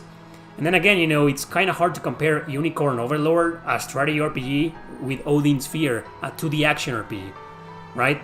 It's like comparing Tales of Legendia with Fire Emblem, the Blazing Blade, for me. I think I like Blazing Blade more. The Blazing Sword. Fire Emblem 7. But, yeah, I mean, hard to compare two completely different genres. They're both RPGs, but that's about all they have in common. I hope Sunsoft at least ports Albert Odyssey. Yeah, we need a lot of those Sega Saturn exclusive released on modern systems. Man, right? I mean, it's just, there's so many JRPGs that are abandoned in those types of systems that nobody knows, nobody played because they were obscure. Sure, maybe a lot of people play them in Japan, but outside of Japan, outside of that one country, nobody else did. Unless they had a Sega Saturn, or unless emulation, you know. But it's just, I feel like there's a lot of JRPGs that nowadays, a lot of RPGs from all over the world coming out that they obscure some obscure RPGs out there. And I feel like even if those companies ported some Sega Saturn RPGs, Sega CD, Genesis, NES maybe, even SNES, a lot of companies still take the risk to remaster or port their really obscure games, and I don't know if they make enough money to make it worth it, you know, to justify it, the expense of bringing back an obscure game. But I'm not surprised why there are so many obscure RPGs like Albert Odyssey and those games. They're stuck on those expensive systems, and that their physical copies are expensive as hell, just as expensive. But I think the reason is that maybe a lot of companies don't want to take that risk, and they're self-aware of the fact that their game is not in a market of today that's so exigent, that's so the gamers' standards have skyrocketed nowadays. You play something like the Legend of Legacy, which was recently remastered. I mean, most people are gonna choose any other AAA game or AA game nowadays over the Legend of Legacy. That's a fact. I still don't even know why they bothered remastering the Legend of Legacy. They did, and now it's available for modern systems, so more people are gonna play their game, right? But most people are still gonna focus on other RPGs over it. That's the sad reality. I wish games like Legend of Legacy sold more, right? But it isn't a reality nowadays. The reality nowadays is that JRPGs exploded. They have become a really mainstream genre. I mean, it's mainstream enough to be full of these political issues nowadays, and this political pressure, you know. I mean, when it wasn't like this before, JRPGs was one of the most creative genres back in the day, not too long ago. And people just left them alone. People focused on more AAA games, like adventure games, action games, you know, right? The really AAA games, and ignored JRPGs. They didn't give a shit. Now that JRPGs are a big fucking thing, you know, they're all over it. So they're just as mainstream as anything else nowadays, JRPGs. And that's why there's so many, not just Japanese, Western RPGs, indie RPGs from all over the world, you know, there's so many RPGs. So if a company like Sunsoft remasters or ports Albert Odyssey, do you really think it stands a chance? Or do you think it's gonna give Sunsoft a lot of money? I mean, I'm with you. I wish those games will come back, especially those ones, you know, because I can't make Sega Saturn emulation work fine on my current laptop. So I would love to have to play Sega Saturn RPGs, you know, Panzer Dragoon Saga, Albert Odyssey, Dragon Force. I would love to play them on my PlayStation 5 or the Switch at least, you know, and I will support that.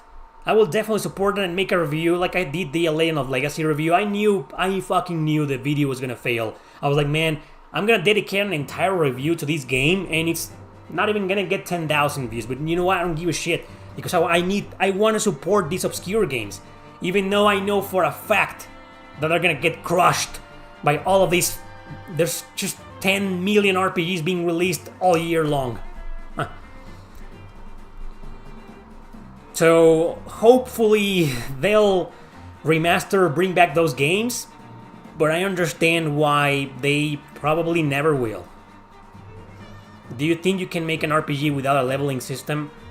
There have been RPGs in the past without a leveling system, and that's also the reason why a lot of people don't call them RPGs. Like, for example, Stellar Blade is the most recent example. I think if you go to Wikipedia right now, it refers to it as an action role-playing game, right? And when I played the demo, one of the first things that I noticed was that there's no leveling system. There's no leveling system in Stellar Blade. You don't level up. You just gain points to spend on your skills. You don't level up in Stellar Blade, and people are still calling it an action RPG, right? But you mean like a regular turn-based combat RPG, something like that? Like a more traditional style RPG without a leveling system? I feel like there's one. I don't know why I have it on my head right now that there's one turn-based RPG with no leveling system, but I can't remember it. But it's really difficult to find a traditional styled RPG, turn-based or not, without a leveling system. But I still think my answer to your question is yes. I still think RPGs can be done and developed without a leveling system. Do you think the Suikoden 1 and 2 remastered is not going to be released because Konami... Yeah, I've answered that question before. I still believe Konami is waiting to see what happens with Eiyuden Chronicle. Calling anything with a story an RPG, people these days, yeah, well, it's just RPGs, like I was saying before. It became so mainstream that every single game in existence has at least one RPG element, right? Even racing games, sports games have something extra to offer, some RPG mechanics in there.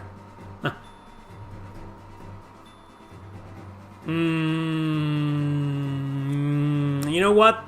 Kevin just mentioned Skies of Arcadia. That's different. You know, I was using The Legend of Legacy as an example, or Albert Odyssey as examples, because those games are stupidly obscure. But Skies of Arcadia, that's a really popular game.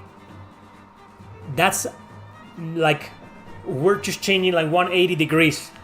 That is a game that should definitely be ported or remastered. Because that's a game that's almost a guarantee it's gonna make a lot of money for Sega. Okay, that's a popular game. That's one of the 10 RPGs in the entire 10 JRPGs in the entire world that the consensus begs and screams for a remaster, right? Skies of Arcadia, Legend of Dragoon, another one. Like, well, Legend of Dragoon at least got ported to PlayStation 4 and 5 with a pretty upscaled, you know, in HD. Yeah, at the beginning it got a lot of glitches and bugs, but they were all fixed.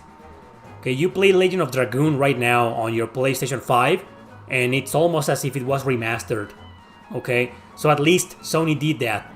Maybe the Sega, the least they could do with Skies of Arcadia will be if we just a port to the Switch. If it's maybe even if it's digital only, that's the least they can do. Don't even remaster it, just port the damn game. Because it's only on Dreamcast and GameCube. I know it's gonna be hard to port it to PlayStation consoles, but it can still be done. Grandia did it. It took them fucking forever to do that. But they did it, they released them, both of them. Grandia 1 and 2 on PlayStation consoles and Xbox even, so why can't Sega do the same with Skies of Arcadia? But then again, it's Sega. I don't think Sega cares too much about bringing back some classics. But I could be wrong, I hope they prove me wrong.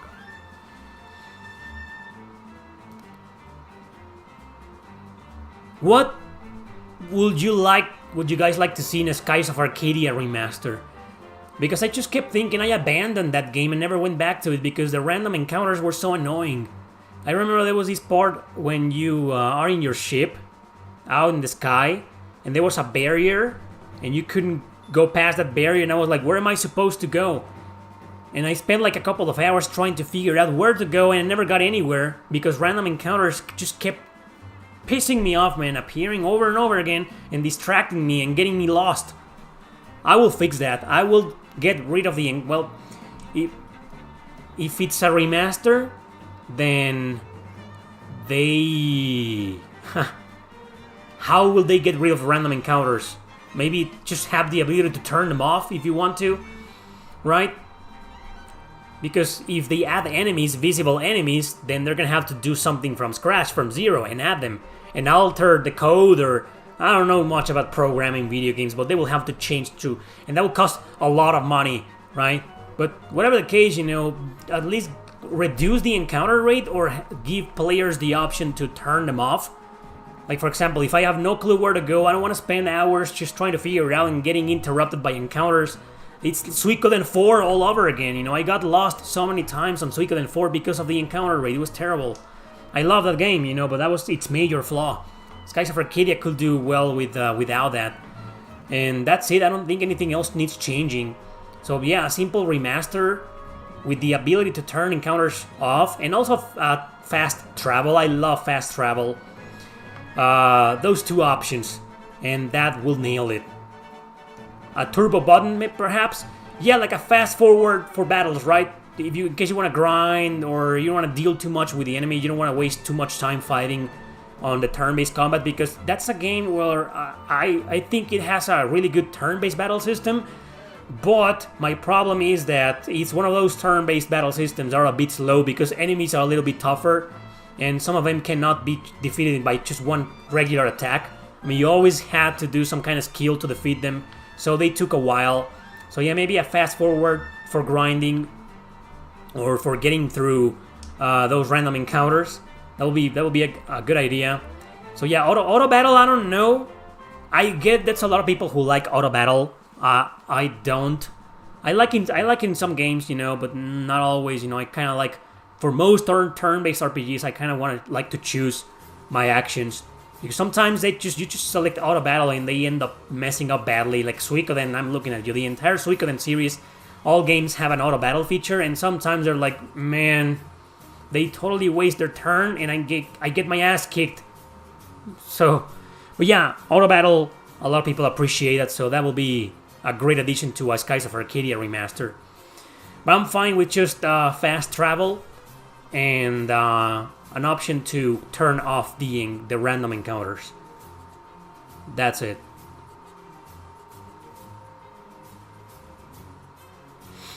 There's a segment in the latest Yakuza, Infinite Wealth, where the friends spend 10 minutes judging Ichiban for being sexist and telling him how bad it is. Maybe this is a joke or maybe not a joke. I don't know much about that. I watched that scene and I read an article that talked about that scene. But it's a pretty confusing scene, man. And I'm gonna tell you why. If you're talking about the scene near the beginning of the game, it's not a spoiler. You know, it happens during the first hours. That Ichiban tries to date and marry Saeko. Well, first and foremost, are you talking about that scene? And then Nanba has a talk with him saying, no, you did things wrong, and highlights the part of Saiko being a strong and independent woman running her own business. But that's how she is. That's also how she was in the first game. I mean, that's just the character. I don't know. And then I read in the article that people just went off the rails calling the game woke and blah blah blah and censored. And I'm like, well, you go to Hawaii and almost every single girl on the beach is hot as fuck and has a sexy bikini. And even Sonhee, the Korean mafia girl, she's wearing the shortest skirt I've ever seen in my life. Sure, she's kind of censored if you try to look her skirt down there. You know, there's just blackness like Tifa from Final Fantasy VII Remake. But, I mean, you see her?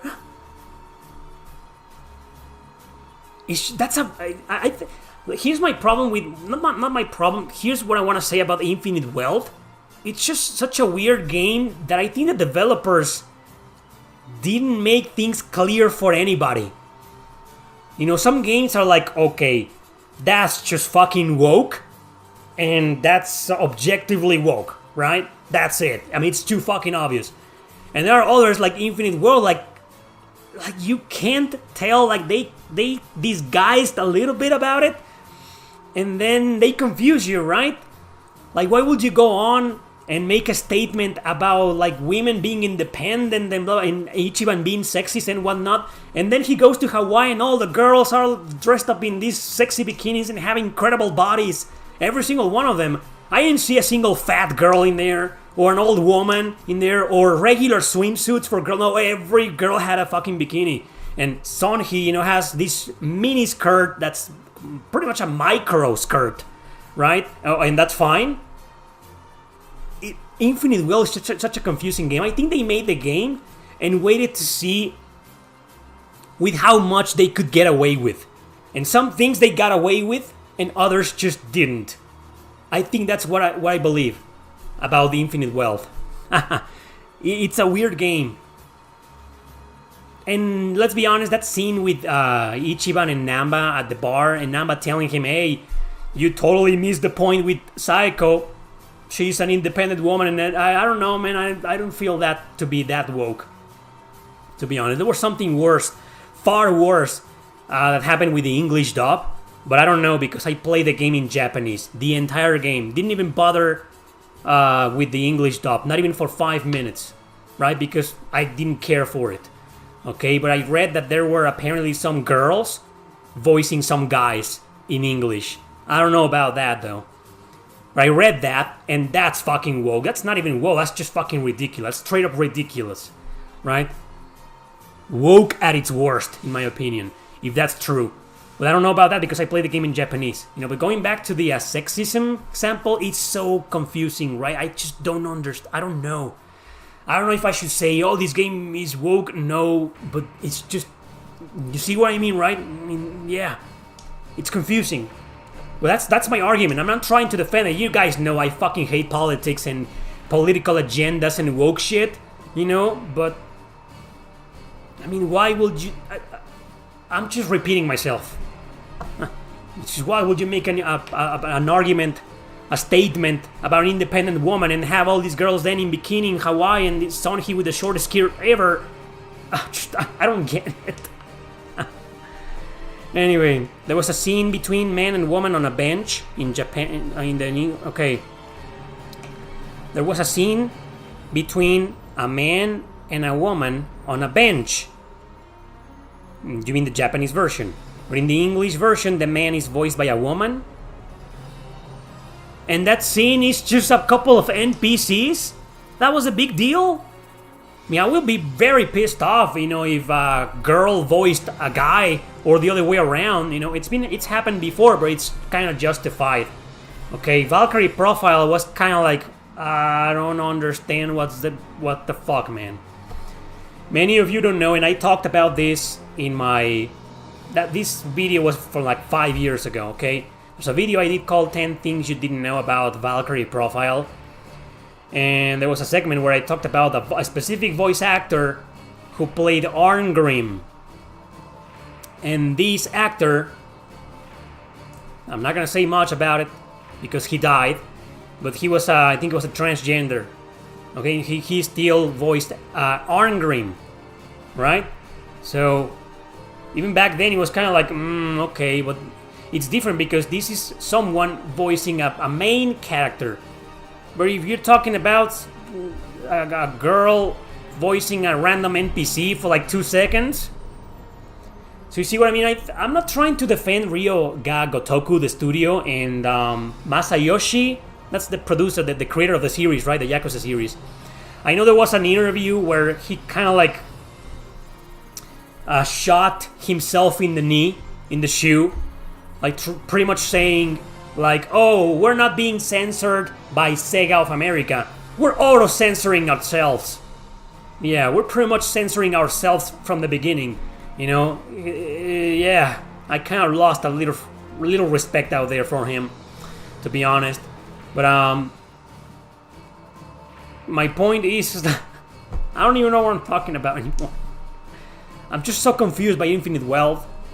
But the way I see it is that he, the director and the producer and these guys were kind of like trying to see how much they could get away with that game. They knew he was going to be huge. They knew he was going to be attacked by this new AAA bullshit rules and politics, you know? But I don't feel like somehow they got away with it fine. In Infinite Wealth, such duality is everywhere. That's the word I'm looking for. Thank you, man. Duality. It's kind of weird. Like, for example, they removed hostesses but added strip clubs. See what I mean? It's kind of like, what? I'm telling you, man, you know, don't be too harsh on Infinite Wealth. It's just... That's how I see the game. I'm just repeating myself now.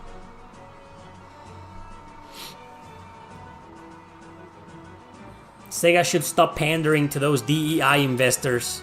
It's always about the money, right? If that's where the money, if the left is where the money is at, then a lot of companies are going to go to the left. Like Square Enix, fucking hypocrites, man. I don't even believe they believe these, they have these progressive ideals. I don't think so. They're just a bunch of fucking hypocrites. And since progressiveness is trending and has been controlling the entertainment business, that's the direction they went to. Fucking hypocrisy, man. Hypocrisy, I'm telling you.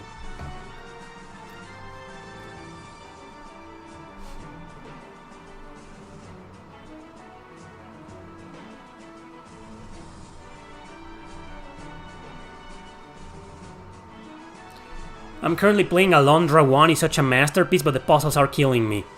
Ooh, boy, yeah. You know, I've had that fucking game in my head the past few days because I've been playing A Plague Tale Requiem. It's a pretty successful French game, but I feel like a lot of people don't know the games. But the puzzles in this game are, some of them are like, what the hell, man? Are killing me too. And I've thought about Alondra a few times. I'm like, this is Alondra level of bullshit. I feel you, man. I think it's a really good game, Alondra. Never really saw it as a masterpiece, but it was such a unique game for its time. It's a really good game. But yeah, the puzzles, man. All I've been thinking, I just keep thinking, Alondra. A fucking game, man. It was like...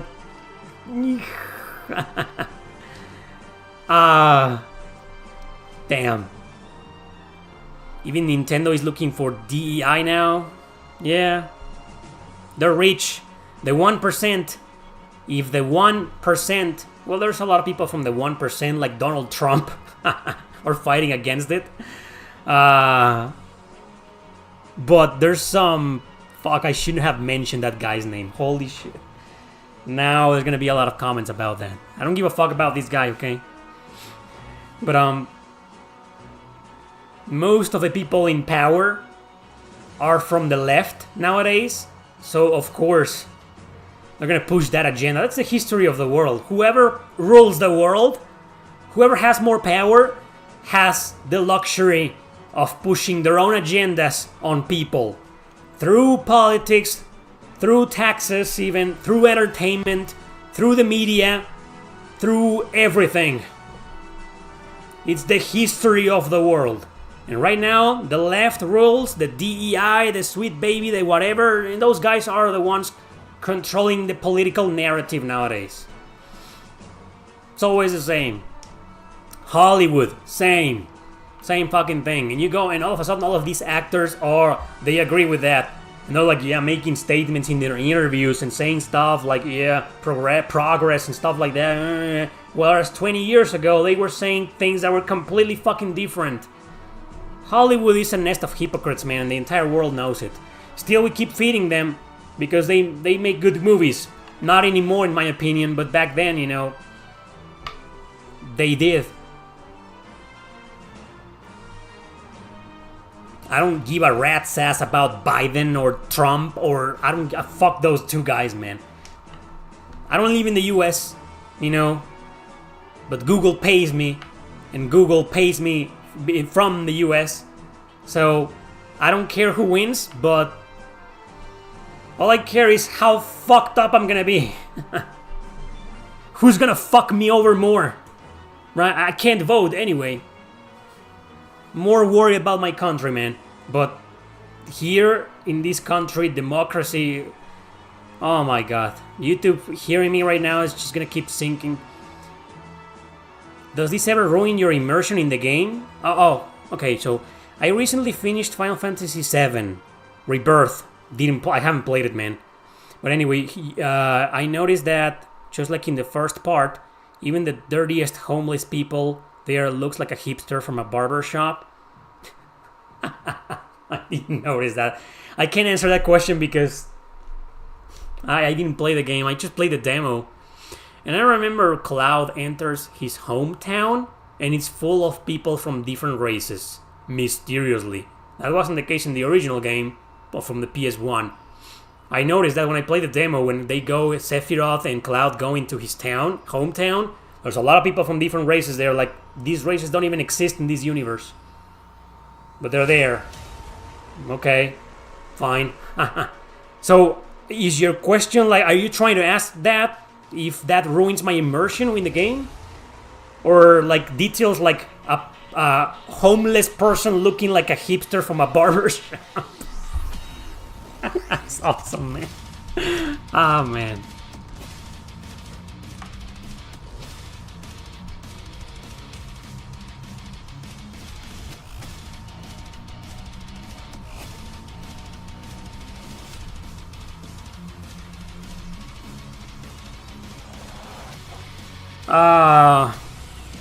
What's on Mexico? No, we're not talking about politics anymore. Fuck politics, man. It sucks that we have to pick a side. If we don't either, nowadays it's like that. We don't pick a side, we're screwed by both sides, literally. Yep. You go to the right, the left hates you. Go to the left, the right hates you. You said fuck to both, they both hate you, like me. Woke is even a thing in Mexico, yes. It's everywhere right now. It's a fucking plague everywhere. We use that word a lot here in Mexico. It's just some Americans like to misunderstand it, apparently. But when something is too much, in Mexico, we use that expression like it's like a plague. I've always wanted to say that, but, people don't give a shit. They'd rather just get offended by it.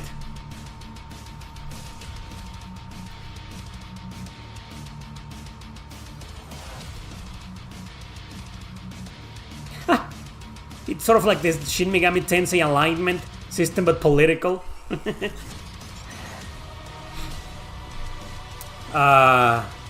Taxes are being a bitch everywhere, man. Everywhere, even here. I've been getting fucked in the ass for a couple of years because of the taxes. Now we get better food. Oh, that's 100% true. This song is fire. Yeah, this is from Killer Instinct. Fulgor's theme. Yeah, it's like Fear Factory. It sounds a lot like Fear Factory, you're right. I was like, yeah, pretty damn good song, man. Do you have an opinion why they are poor sales of Final Fantasy VII Rebirth? No, because I haven't played the game. I only played the demo. And second, what's poor sales? How many... Let's just look it up. Always this, man. I know for Square Enix standards, a certain number is too low, but... Bird... Sales. Final Fantasy VII Rebirth has sold around 2 million copies worldwide. Okay, that's a big fucking number, but I understand that for a modern Final Fantasy game from Square Enix, it might be low, but it's only been a month. It's only been like a month since the game was released. I think they're doing okay. 3 million copies already? Wow. Have you ever heard the word greed? Greed? Have you ever heard that word? I don't know, man. Going out there and complaining about, oh, my game only sold 2 million copies in 1 month? That sucks. Wow. What a fucking piece of shit mentality, man. Wow. A lot of fucking video games don't even sell 100,000 copies, or not even 1,000 copies. And you go out there, no, I'm Square Enix, I should sell more. I was hoping for 5 million. Oh, I didn't get 5 million copies? The game undersold. Oh, sucks to be you, you filthy rich motherfuckers. I feel so fucking bad for you. Yeah, only 2 million, man? Oh, poor guys. Oh, no. Who cares how many copies Final Fantasy sell, man? Fuck those guys. I mean, you gotta be fucking kidding me. Do you like the Room Factory games? Not, I mean, no. I have never given that series a proper chance, and I would love to do that. Because they have this action RPG battle system that seems interesting. You know, for the longest time I stayed away from Harvest Moon because I just didn't like it. I played the Super Nintendo game and then one on the PS2 and I was like, you know what? I see why people love this series, but this is not for me. And I always thought Room Factory was the same. Like, it was just the same. But for some reason, they are more RPGs than our Harvest Moon. Like, for example, I don't think Harvest Moon is an RPG. There's no combat system in there. There's nothing. It's just a farming simulator. Where in Room Factory, you do fight enemies, you do level up, you do gather... I mean, you do a lot of RPG stuff in there, right? And that's what makes me more attracted to the series than Harvest Moon. But for some reason, I've never given Room Factory a proper chance. I played some of the games, but the farming stuff always turned me off. So I'm still waiting to play that one Room Factory game that's gonna turn me into a fan. And for a time, I felt that the PS3 game was it. Tides of Destiny, that's the name. Because the combat was like amazing. Like you got this guy who fights with double swords and it's fast paced and I love it, right? But then again, I never went back to it because of the farming stuff. So I don't know. But then some years later, I played this game called Sakuna of Rise and Ruin. And that was awesome. I love the fucking game. So maybe eventually I'll be able to get into Room Factory. I haven't given up on that series. There's some JRPG series out there that I gave up. I was like, you know what? This is not for me. Souls, Kingdom Hearts, Etrian Odyssey.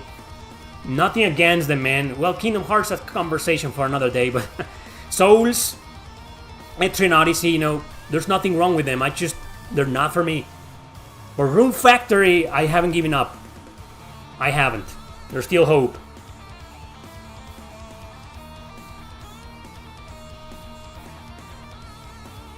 Damn. Last questions, guys.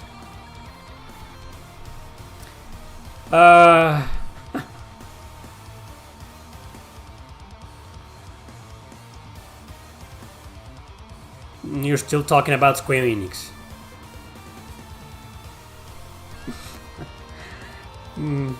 Anyway, I want to try Shiren the Wanderer. Yeah, they're roguelike RPGs, man. Roguelike RPGs are not for everybody. Like, it's a... Well, Shiren the Wanderer is some series that I can safely recommend because they're pretty good. Some of the best out there. Chocobo's Dungeon. So, yeah, try it out. I think there's one that was recently released. Yeah, right. I think there's one Shiren the Wanderer on the Switch, PS4. Like it was recently released, right? But I haven't played it, and I don't know if it's a new game or a port or a remaster of something old, right? But maybe that would be a good way to start. If it's based on the PS Vita game or on the Wii game, those two games are really good, man. So anybody knows more info about... It's a brand new one. Okay, thanks, Brett. Okay, it's a brand new one, so I can't recommend it because I haven't played it. But yeah, the ones on the PS Vita and the Wii, those are pretty good games, man. So I'm kind of nervous recommending that series because I'm not the biggest fan of it, okay? But try them out. I like them. What indie RPGs are you looking forward to this year? There was one that was already out. Called, forgot the name. I haven't heard about a single indie RPG that I'm like really looking forward to it because indie RPGs don't get a lot of advertising or publicity, so it's kind of hard to find news about them, right? Anyway, so just be warned, Shiren is quite hard. You fail a mission, it takes you back to the very start. Yeah. Oh, like 9 out of 10 roguelike RPGs. Every single one of them are designed for hardcore players. Yeah, they're every single... Even the Chocobo's Dungeon games, which are supposed to be friendly roguelike RPGs, they're just fucking ridiculous too. Did you like Seven Pirates H? Didn't play it. Sea of Stars? Only played the demo. Do you play any sports when you were younger, like football or boxing? Yeah, soccer. I played soccer, not football or boxing, not really. Football was never a thing in Mexico. Soccer was. And yeah, I was there swimming too when I was little. But I don't know, sports always bored me.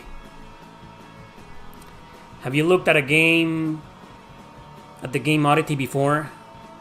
It's my most anticipated game that's never coming out. The Game Oddity? That's the name of the game? The Game Oddity? Or the name of the game is just Oddity.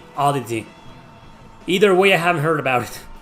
Have you played Pokemon Mystery Dungeon? Yeah, on the Nintendo DS. I was like... Pokemon is another JRPG series I gave up on a long time ago. I was like, you know what? This is not for me. I couldn't even bring myself to finish that little crossover with Nobunaga's Ambition called Pokemon Conquest. It's a grid-based strategy RPG, and that's usually my jam, right? But no, couldn't even finish that one. Not really a Pokemon fan. I'm still shocked that I finished and loved Digimon Survive, because it was just so different from your average Digimon game. I'm still not a fan of Digimon. People keep recommending me the Cyber's loot games, and I'm like, I'm sorry, man, I just don't care. You heard of Runa? Newly announced indie RPG. No. Thank you, Michael Thornton, for showing up, for joining.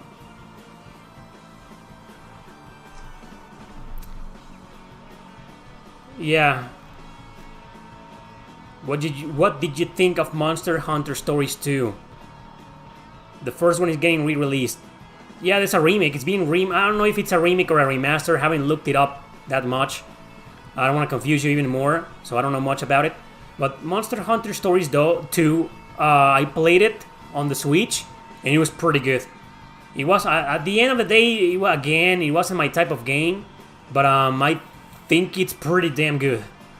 So I think the first one is going to be pretty good too. I played it on the 3DS a long time ago. And yeah, I did try Yokai Watch. Again, couldn't get into it. I played the first one. Maybe I should have started with another one. But, I'm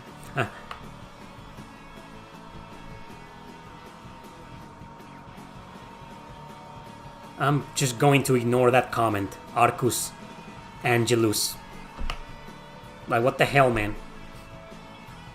I've dedicated like 2 or 3 entire videos to a Euden Chronicle, and according to you, I'm not excited for it? Okay, dude. Sure, I'm not. Yeah, Yokai Watch. Yeah, okay. You are excused, man. Don't worry. Yeah, well, I was like, man. Damn. My most anticipated JRPG of this year. I'll tell you this about Yokai Watch. I'd rather play Yokai Watch than any Pokemon game. Not to shit on Pokemon. But yeah, I'd rather play Yokai Watch. It felt more like a traditional RPG. Yokai Watch, developed by Level 5. Yeah. Anyway, that's it, guys. I gotta go. Thank you very much for tuning in. That was a great hangout. And that's it. Have a great weekend. And I'll see you next Sunday. Fuck politics.